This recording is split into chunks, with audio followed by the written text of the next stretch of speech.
they just be like, don't know how to answer, how to Yeah, respond? they'd be like, wow, really? And and there's a lot of Catholic culture in the Philippines, Yeah, but it's just a cultural, right.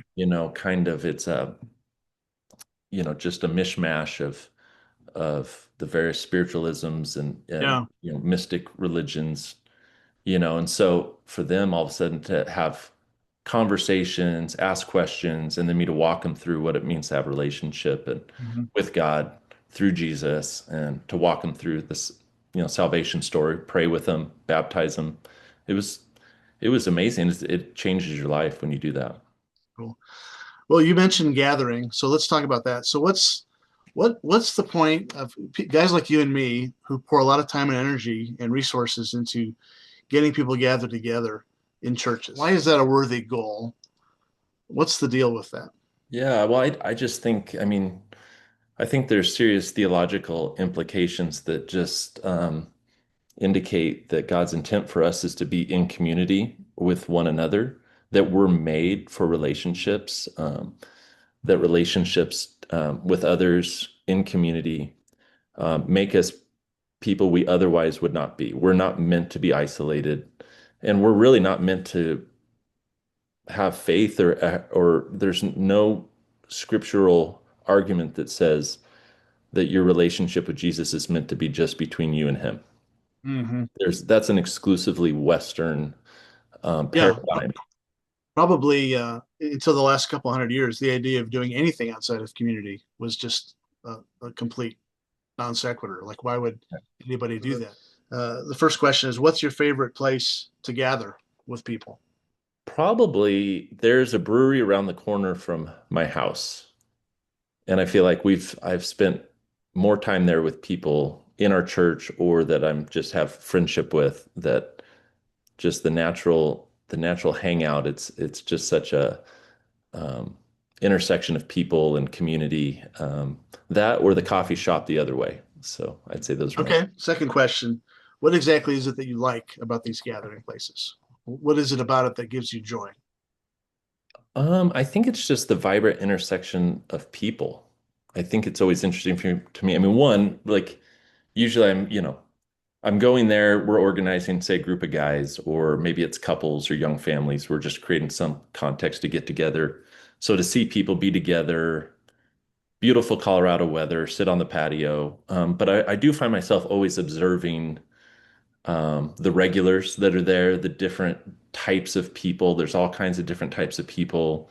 Um, I don't know. I'm just one of those. I like to watch. I like to people watch or observe, Mhm. and you just see so much there that it's reflective of our city and the community that I'm in Mhm. as a pastor. So I'm observing through a lens of just watching Okay. people and seeing what's the spiritual need is if it's people I don't know, things Yeah. like Yeah. That's interesting. It seems like there aren't necessarily a ton of venues for people to gather in these days. All right. So talk about church. Let's actually read that scripture that we talked about that. because, and I'm going to read from Ephesians 1 and just have you comment because Paul, the Apostle Paul makes some rather kind of bombastic claims about this thing that we do called church. And a lot of people know that the word for church, ecclesia, is a Greek word. It doesn't mean like a church building or even, it just means gathering.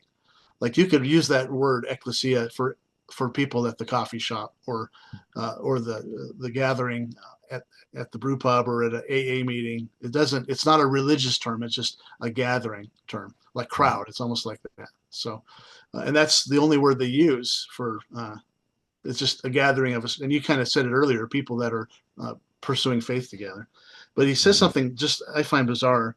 I'm going to just read starting in verse 21 of chapter 1, Ephesians, talking about Christ is seated far in the heavenly realms, far above all rule and authority, power and dominion, every title that can be given, not only in the present age, but also the age to come. And God placed all things under his feet and appointed him to be head over everything for the gathering, for the church, which is his body, the fullness of him who fills everything in every way.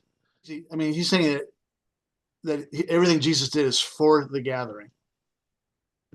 which I don't even understand that. I mean, that's just like, what exactly does that mean? Yeah, and I think even in there, even in that scripture, when you look at what it describes, which in verse 23 it says, "Which is his body." He's talking about Mhm. the gathering, which is his body. That it just makes me think it's just how the scriptures they reinforce each other. That when we see the scriptures that talk about where two or three are gathered in my name, there I am as well.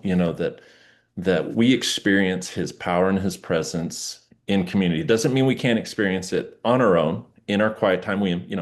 Obviously we emphasize things like practices of solitude and a contemplative life and personal study of scripture. But there's something about that as a seasoning for the manifest presence of his spirit and presence when we're together, that we draw something out, that something's drawn out, and that he's at work in the personal dynamic of relationships as we're having conversation. Maybe we're talking about life, maybe we're talking about family, maybe we're talking about personal challenges, that when we come together, um, there's something drawn out that we wouldn't otherwise have, that Mhm. perspectives are different, that we learn that there's diversity of experiences, and we get to challenge each other or encourage each other.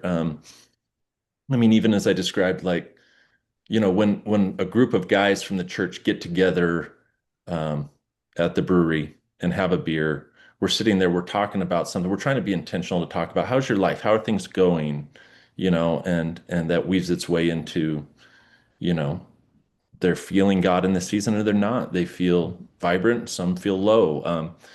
In those, we always make our times where we're hanging out. It's like bring a friend, bring somebody who doesn't have faith. Mhm. Let them just like so much of who we are as a church and our emphasis around community as a high value is the transformative work of community. We've seen people come to faith and be baptized in our church that were introduced to Jesus over a beer just through friendship, where people are isolated and people are lonely.